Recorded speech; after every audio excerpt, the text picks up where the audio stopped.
الحمد للہ رب العالمین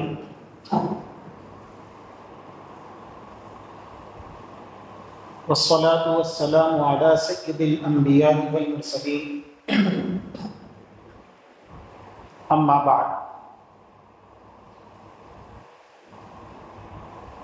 اعوذ باللہ من الشیطان الرجیم بسم اللہ الرحمن الرحیم یا ایہا الذین آمنوا اتقوا اللہ وکونوا مع الصادقین صدق اللہ العلی العظیم۔ معزز سامعین اکرام، قابل قدر بزرگوں اور عزیز دینی بھائی،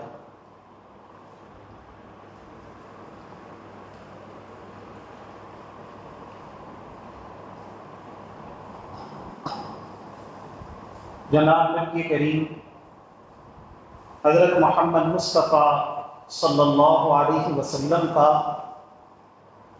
ایک مقصد بعثت یہ بیان کیا گیا ہے، بعثت لأتمم مکارم الاخلاق، میں اعلیٰ اخلاق کی تکمیل کے لیے بھیجا گیا۔ اللہ کے نبی ہے محمد مصطفیٰ صلی اللہ علیہ وسلم کا ایک نبوی کام جو کلام پاک میں مذکور ہے وہ تزکیہ ہے۔ یتلو علیہ آیاتی، اللہ کے نبی صلی اللہ علیہ وسلم کلام پاک کی، کتاب اللہ کی آیتوں کو لوگوں کے سامنے پڑھ کر کے سنایا کرتے تھے۔ وَيُزَكِّيهِمْ، اور ان کا تزکیہ بھی کیا کرتے تھے، لوگوں کا تزکیہ بھی کیا کرتے تھے۔ وَيُزَكِّيهِمْ وَيُعَلِّمُهُمُ الْكِتَابَ وَالْحِكْمَةَ، اور کتاب اللہ کی تعلیم بھی دیتے تھے، معلم بھی تھے، علم بھی پہنچاتے تھے، اور حکمت بھی لوگوں کو سکھلاتے تھے۔ یہ تزکیہ اور حکمت، یہ جو کام ہے، یہی کام حضرات اولیاء کرام علیہ السلام کا ہے۔ اللہ کے نبی صلی اللہ علیہ وسلم کے زمانے میں جس طرح آج کل محدثین کی ایک الگ جماعت نظر آتی ہے، مفسرین کی ایک الگ جماعت نظر آتی ہے، فقہاء کی ایک الگ جماعت نظر آتی ہے، صوفیاء کی ایک الگ جماعت نظر آتی ہے۔ اللہ کے نبی صلی اللہ علیہ وسلم کے زمانے میں یہ سب جماعتیں نہیں تھیں، نہ اس کی ضرورت تھی، چونکہ خود جناب نبی کریم حضرت محمد مصطفیٰ صلی اللہ علیہ وسلم کی ذات گرامی موجود تھی، تو اس کی ضرورت ہی نہیں تھی، ساری چیزیں آپ کی ذات میں جمع تھیں۔ لیکن بعد میں جیسے جیسے ضرورتیں پیش آتی گئی تو فقہاء کی ایک جماعت تیار ہو گئی، محدثین کی ایک جماعت تیار ہو گئی، اور پھر حضرات صوفیاء کرام علیہ السلام کی بھی ایک جماعت تیار ہو گئی۔ کہ بعد میں چل کر کے جیسے جیسے ضرورتیں پیش آئی ویسے ویسے گویا یہ چیزیں وجود میں آتی چلی گئی۔ اللہ کے نبی حضرت محمد مصطفیٰ صلی اللہ علیہ وسلم کا جو کام کلام پاک میں بیان کیا گیا ہے، تزکیہ کرنا، یہ تزکیہ کیا ہے؟ تزکیہ نام ہے باطن کی صفائی کا۔ ایک ہے انسان کا ظاہر اور ایک ہے انسان کا باطن۔ انسان کا ظاہر کیا ہے؟ احکام شریعت، اللہ پاک کے جتنے احکام ہیں جن کو حضرات فقہاء نے اپنی کتابوں میں مدون کر کے چھوڑا ہے، ان احکام کی اتباع کرنا، یہ ظاہر شریعت کو ماننا ہے، اتباع شریعت۔ جو ظاہری احکام سے متعلق ہیں، قلب سے متعلق نہیں، قلب سے متعلق جو چیزیں ہیں ان سے متعلق بھی شرعی احکام ہیں، لیکن وہ حضرات صوفیاء کرام کا موضوع ہے۔ حضرات صوفیاء کرام علیہ السلام باطنی چیزوں کو اپنا موضوع بناتے ہیں، حضرات علماء کرام ظاہری چیزوں کو اپنا موضوع بناتے ہیں اور پھر احکام اس کے نقل کرتے ہیں۔ جیسے نماز کسی کی ہوئی یا نہیں ہوئی، فاسد ہوئی، پھر سے پڑھنا پڑے گا، یا نماز ادا ہو گئی، وہ کیا چیزیں ہیں، وہ کتنے فرائض ہیں، وہ کتنے واجبات ہیں جن کا ہونا ضروری ہے، جن کے بغیر نماز نہیں ہوتی، یا وہ فرائض و واجبات کیا ہیں جن کے بغیر حج ادا نہیں ہوتا یا روزہ نہیں ہوتا. یہ حضرات علماء کرام بیان کرتے ہیں. یہ حضرات علماء کرام کا موضوع بحث ہے.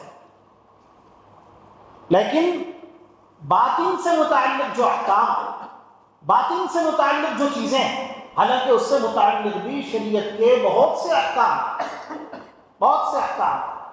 جیسے اللہ پاک نے مطالبہ کیا ہے صبر کا، اللہ پاک نے مطالبہ کیا ہے استقامت کا، وَاعْبُدْ رَبَّكَ حَتَّى يَأْتِيَكَ الْيَقِينُ، اللہ کی عبادت کرتے رہو یہاں تک کہ تمہیں موت آ جائے.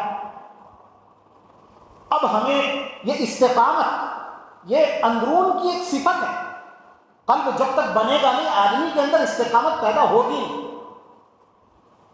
جب تک پریکٹس نہیں ہوتی، استقامت بہت اونچے درجے کی چیز ہے. اتنی آسانی سے آدمی کے اندر شریعت پہ استقامت پیدا نہیں ہوتی. کون مسلمان ہے جو نہیں جانتا کہ 5 وقت نماز ادا کرنا فرض ہے؟ اگر تو ایک وقت کی نماز چھوڑے گا تو وہ کبیرہ گناہ کا ارتکاب کر رہا ہے. کون نہیں جانتا؟ اور کتنے مسلمان ہیں جو چاہتے ہیں کہ ہم پابندی سے روزانہ 5 وقت کی نمازیں ادا کریں، چاہنے کے باوجود نمازیں چھوٹ جایا کرتی. گویا استقامت نہیں ہے، شریعت پر استقامت نہیں ہے. اب یہ شریعت پر استقامت کیوں نہیں ہے؟ باطن بنا ہوا نہیں، اندرون بنا ہوا نہیں. اگر اندرون بنا ہوا ہو تو پھر کیا ہوگا کہ استقامت بھی حاصل ہو جائے گی. پھر آدمی کو بے چینی شروع ہو جائے گی جب نماز چھوٹتی ہے. گزشتہ میں نے حضرات اولیاء کرام علیہم الصلوۃ والسلام کے مراتب بیان کیے تھے. جو بھی ولی بنتا ہے تو ولی اسی وقت بنتا ہے جبکہ شریعت کی کامل اتباع بھی اس کے اندر موجود ہوتی ہے. اور پھر وہ جو شریعت ہے اس شریعت کی جان اور روح تصوف کا حاصل کیا ہے؟ حضرت مولانا شیخ الحدیث زکریا صاحب نور اللہ مرقدہ سے کسی ایسے صاحب نے جن کو سیاسی مزاج تھا، ان کا مناسبت نہیں تھی تصوف سے، وہ مانتے نہیں تھے، ایسے ہی پوچھ لیا تھا کہ بھائی یہ تصوف کیا بلا ہے؟ تو حضرت نے بڑا شاندار جواب دیا تھا جو ان کے دل کو جا کے لگا. اس کے بعد وہ کہتے ہیں کہ یہ کھٹکا سا رہا، پھر میں اس طرف کو مڑ گیا، منتقل ہو گیا، پھر میں تصوف کا قائل ہو گیا. تو انہوں نے تو سرسری طور پہ ایسے ہی پوچھا تھا، حضرت کی زبان سے یہ سرسری طور پہ نکل گیا بغیر سوچے سمجھے. حضرات اولیاء کرام کی صحبت کی برکت تھی، وہ بھی بہت بڑے درجے کے محدث تھے، تو ان کی زبان سے نکل گیا. کیا کہا کہ تصوف مطلب ہے، تصوف کی ابتدا ہوتی ہے تصحیح نیت سے. نیت کو صحیح کرنا. سمجھنے کے لیے نماز ہی کی مثال بار بار آتی ہے. جیسے نماز ہے، نماز بندہ پڑھ رہا ہے لیکن لوگوں کو دکھانے کے لیے پڑھ رہا ہے تو اس کی نیت درست نہیں. اگر یہی نماز اللہ کے لیے پڑھ رہا تو جو عمل ہے، ہر عمل اللہ کے لیے کرنا، ایک تو ہے شریعت پہ عمل کرنا اور دوسرا ہے شریعت پہ عمل کسی دنیاوی غرض سے نہ، اللہ کو خوش کرنے کے لیے. تو حضرات صوفیہ کے کام کی ابتدا ہوتی ہے، تصوف کی ابتدا ہوتی ہے، ہر عمل شریعت کو وہ اللہ کے لیے بنانے پہ محنت کرتے ہیں. یہاں سے تصوف کی ابتدا ہوتی ہے. اور پھر کہا کہ تصوف کی جو انتہا ہوتی ہے وہ انتہا صفت احسان پر ہوتی ہے. ان تعبد اللہ کأنک تراہ فإن لم تکن تراہ فإنہ یراک. جیسے نماز ہے، نماز بندہ آ رہا ہے، پڑھ رہا ہے. ایک تو سب سے پہلے تو نماز پڑھنا ہے، 5 وقت کی نماز بھی پڑھ رہا ہے، لیکن نیت درست نہیں. نیت کیا ہے؟ لوگ مجھے نمازی کہیں، لوگ مجھے دیکھ کر کے متقی کہیں، لوگوں کے اندر میری ایک عزت قائم ہو جائے. تو یہ جو نمازیں پڑھ رہا ہے، نمازوں کی پابندی کر رہا ہے، کس کے لیے کر رہا ہے؟ اللہ کے لیے کر رہا ہے، لوگوں کے لیے کر رہا ہے. حضرات صوفیاء یہ جو عمل شریعت ہے، دیکھیے قلب کو بنا کر کے سب سے پہلے کیا کرتے ہیں؟ جو کام شریعت کا کرو، اللہ کا جو حکم تم کیا کرو پورا کرو، تو وہ حکم اللہ کے لیے ہی پورا کرو. اللہ کی بندگی کرنے کے لیے آئے ہو تو جو عمل کر رہے ہو شریعت کا جو حکم پورا کر رہے ہو، سب سے پہلے نیت کی تصحیح کرو کہ جو کرو اللہ کے لیے کرو. یہاں سے حضرات صوفیہ کا کام شروع ہوتا ہے. تصوف کی ابتدا تصحیح نیت، اور پھر کہا تصوف کی انتہا صفت احسان. کیا کہا؟ صفت احسان. جب نماز پڑھ ہی رہے ہو تو نماز جاندار پڑھو نا، نماز ایسی پڑھو کہ مکمل شرعی آداب کا پورا پورا لحاظ اس کے اندر ہو، اللہ کا استحضار بھی ہو، اللہ کی عظمت کا گویا استحضار بھی ہو، تقدس اور کبریائی بھی دماغ میں ہو، اور پڑھے بھی اللہ کے لیے، اور اس کے اندر خشوع بھی ہو، خضوع بھی ہو، دھیان بھی مکمل طور پہ اللہ کی طرف ہو. جب کوئی کام کر رہے ہو تو اسی کام کو ذرا اچھے طریقے سے کرو نا. یہ کوئی بھی کام اچھے سے اچھا کرنا، اس کو حدیث میں بیان کیا گیا ہے، ان تعبد اللہ کأنک تراہ فإن لم تکن تراہ فإنہ یراک. دیکھو جب تم کوئی عبادت کرو اللہ کی تو ایسے کرو جیسے کہ ان تعبد اللہ کأنک تراہ، گویا کہ تم اللہ کو دیکھ رہے ہو. ہاں کوئی کمپنی میں کام کرتا ہے، ملازم ہے، باس کی اس کے دل میں قدر ہے، قیمت ہے. وہ سمجھتا ہے کہ اگر باس کے احکام کو وہ پورا نہیں کرے گا تو ہو سکتا ہے کہ ریزگنیشن لیٹر اس کے ہاتھ میں تھما دیا جائے. باس اگر اس سے خوش نہ ہو سیٹسفائیڈ نہ ہو تو اس کی ملازمت خطرے میں پڑ سکتی ہے. تو اب ایسی شکل میں وہ کام کرتے ہوئے دیکھ لے کہ باس آ رہا ہے یا باس بیٹھا ہوا ہے، باس کسی میٹنگ سے میری طرف اس کی نظر تو نہیں ہے لیکن سامنے بیٹھا ہوا ہے. اب وہ کام کر رہا ہے اور کام کرتے کرتے اپنے باس کو بھی نظر ہے، دیکھ رہا ہے کہ باس سامنے بیٹھے ہوئے، تو اس کے کام میں فرق پڑے گا کہ نہیں پڑے گا؟ فرق پڑے گا کہ نہیں پڑے گا؟ ایک تو ہے کہ باس موجود نہیں کام کر رہا ہے، اور ایک یہ ہے کہ باس کو دیکھتے ہوئے کام کر رہا ہے، سامنے بیٹھا ہوا ہے باس دیکھتے ہوئے کام کر رہا ہے، تو فرق پڑے گا. اور پھر جب وہ یہ یقین کرے کہ میں کام کر رہا ہوں، اس وقت باس جو بیٹھا ہوا ہے وہ میٹنگ میں نہیں بلکہ اس کی پوری نظر میری طرف ہے، باس مجھے ہی دیکھ رہا ہے. جب وہ یہ دیکھے گا کہ باس مجھے ہی دیکھ رہا ہے تو پھر اس کے کام کے اندر اور کس درجہ صفت احسان پیدا ہوگا. جو کام کرے گا وہ اپنے باس کو بتانے کے لیے کتنی اچھی طریقے سے کرے گا. یہی کہا گیا کہ دیکھو اللہ کی عبادت کر رہے ہو تو یہ دل میں جماؤ بٹھاؤ کہ تم اللہ کو دیکھ رہے ہو. اگر یہ درجہ حاصل نہ ہو تو سمجھ لو کہ اللہ تو تم کو دیکھ ہی رہا ہے. جب اللہ تم کو دیکھ رہا ہے، اللہ کی نظر میں تم ہو، تم نماز پڑھ رہے ہو، تم روزہ رکھ رہے ہو، تم زکوٰۃ دے رہے ہو، تم جو عمل کر رہے ہو شریعت کا، تم اللہ کا جو حکم پورا کر رہے ہو، تو اور دل میں یہ یقین ہے کہ میں یہ کام کر رہا ہوں اللہ مجھے دیکھ رہا ہے، تو کس طرح کرو گے؟ اور جب یہ یقین نہ ہو تو تمہارا کام کس طرح ہوگا؟ تو جو کام کرو اچھے سے اچھا کرو، اس کو کہتے ہیں صفت احسان. تو کہا تصوف کی ابتدا ہوتی ہے تصحیح نیت سے، اور تصوف کی انتہا ہے احسان، صفت احسان. یہ حضرت شیخ الحدیث نور اللہ مرقدہ کا جواب تھا، اس میں نچوڑ کر کے بیان کر دیا. اور حضرات علماء کرام نے یہی کہا ہے کہ حضرات صوفیہ یہ باطن، فقہ الباطن جو ہے نا، یہ ان کا موضوع ہوتا ہے.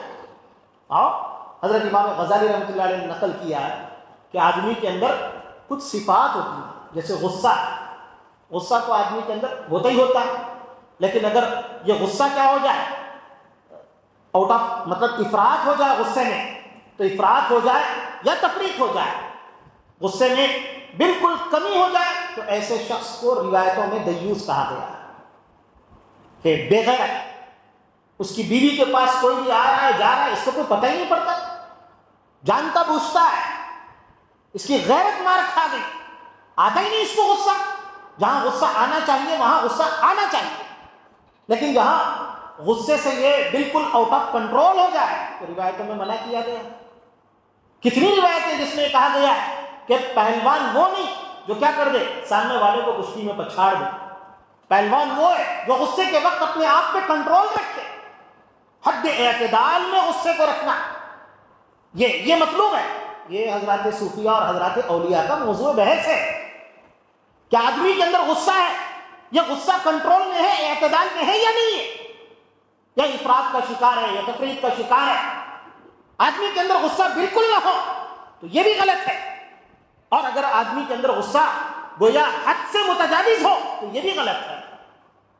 تو یہ حضرات صوفیہ جیسے شہوت ہے، شہوت اگر افراط کا شکار ہو جائے، شہوت میں افراط ہو جائے، حد سے زیادہ شہوت ہو تو انسان میں اور جانور میں کوئی فرق ہی نہیں رہتا ہے. ہاں، اور اگر شہوت اعتدال سے بہت زیادہ کم ہو جائے تو آدمی نامرد بن جاتا ہے. حقوق کیا ادا کرے گا وہ اپنی بیوی کے؟ تو شہوت ہے تو شہوت جذبات میں اگر ہو، یہ اندرون کی ایک صفت ہے. یہ حضرات صوفیہ اکرام کا موضوع بحث ہوتا ہے. حضرت امام غزالی نے بیان کیا ہے صفات، غضب ہے، شہوت ہے. تو یہ جو چیزیں ہیں کہ آدمی کے، اور عقل ہے، عقل. حضرت امام غزالی نے 3 صفات بیان کی ہیں. عقل ہے، عقل کو بھی آدمی بے لگام چھوڑ دے تو وہ بے لگام گھوڑے کی طرح ہو جاتی ہے.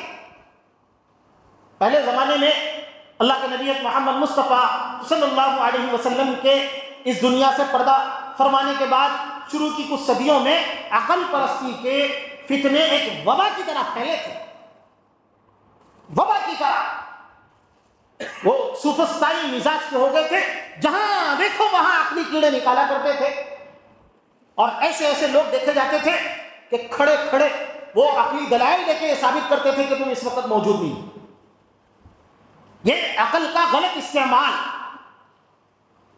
عقل کا اگر غلط استعمال ہوگا تو یہ بھی غلط، اور عقل کو آدمی بالکل استعمال کرے ہی نہ، بالکل غلط استعمال کرے ہی نہ، تو پھر تو وہ آدمی کیا کہلاتا ہے کہ نامعقول کہلاتا ہے. عقل تو اللہ پاک نے استعمال کرنے کے لیے دی، تو حد میں اگر یہ استعمال ہو تو یہ صفت مطلوب ہے.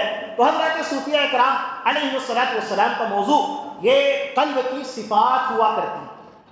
وہ لوگ ان چیزوں پر محنت کرتے ہیں، ان چیزوں پر محنت کر کے دل کو بناتے ہیں، خود بھی زبردست طرح طرح کی مشقتیں برداشت کرتے ہیں. دیکھیے اللہ کی جو معرفت ہے وہ معرفت اور شریعت کی حقیقت بغیر طلب کے، بغیر مجاہدے کے حاصل نہیں ہوتا.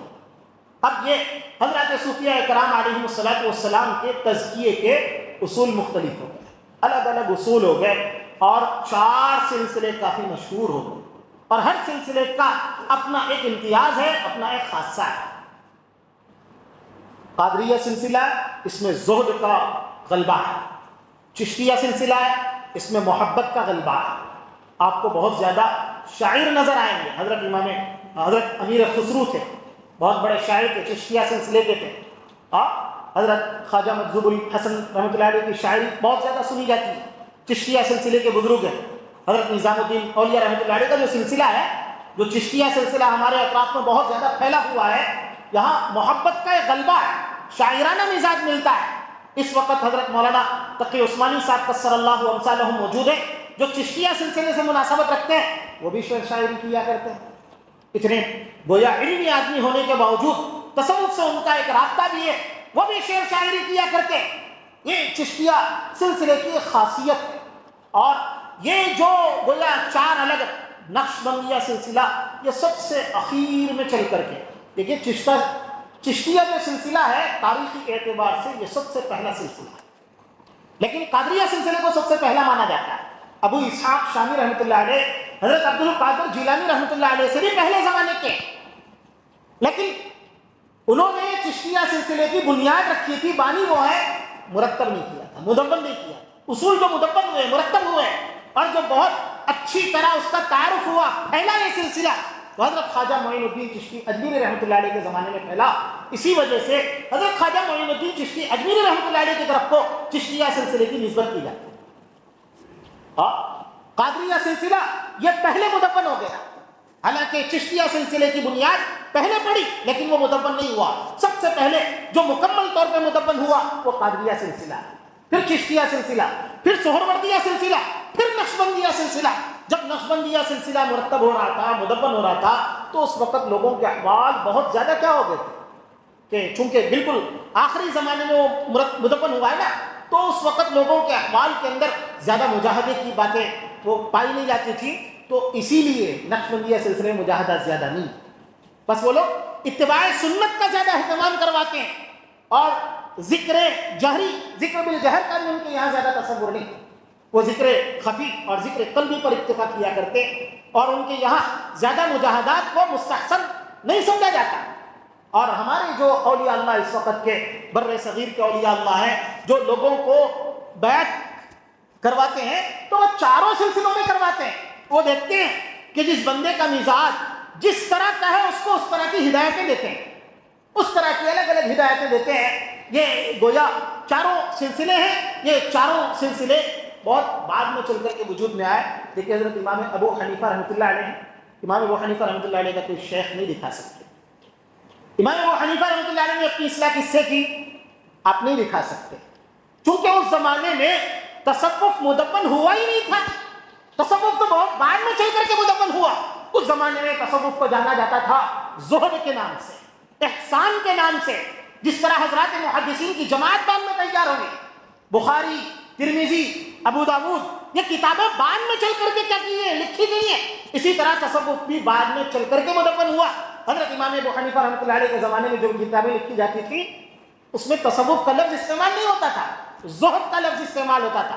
کتاب الزہد، کتاب الاحسان، پہلے زمانے کے بزرگوں نے جو تصوف پر کتابیں لکھی ہیں وہ کتابیں ان ناموں سے ملتی ہیں ہم کو، کتاب الزہد، کتاب الاحسان، ان ناموں سے ملتی ہیں۔ لیکن بعد میں چل کر کے تصوف کا لفظ شائع ضائع ہو گیا، جب یہ تصوف کے سلسلے کیا ہو گئے؟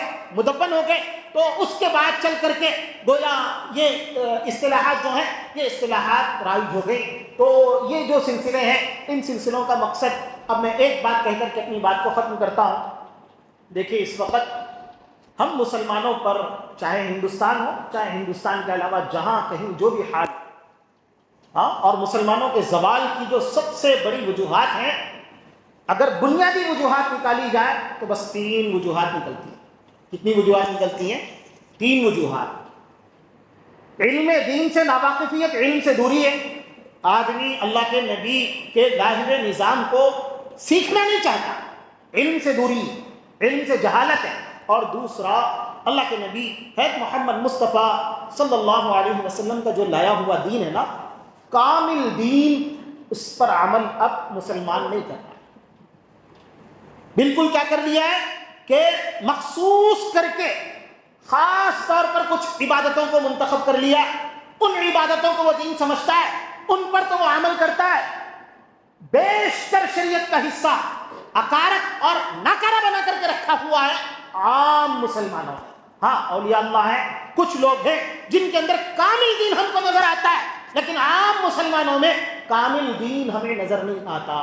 حضرات صوفیہ کا سب سے بڑا مشن یہی ہے کہ لوگوں کو پہلے شریعت پر کیا کرو کہ شریعت کا پابند بناؤ۔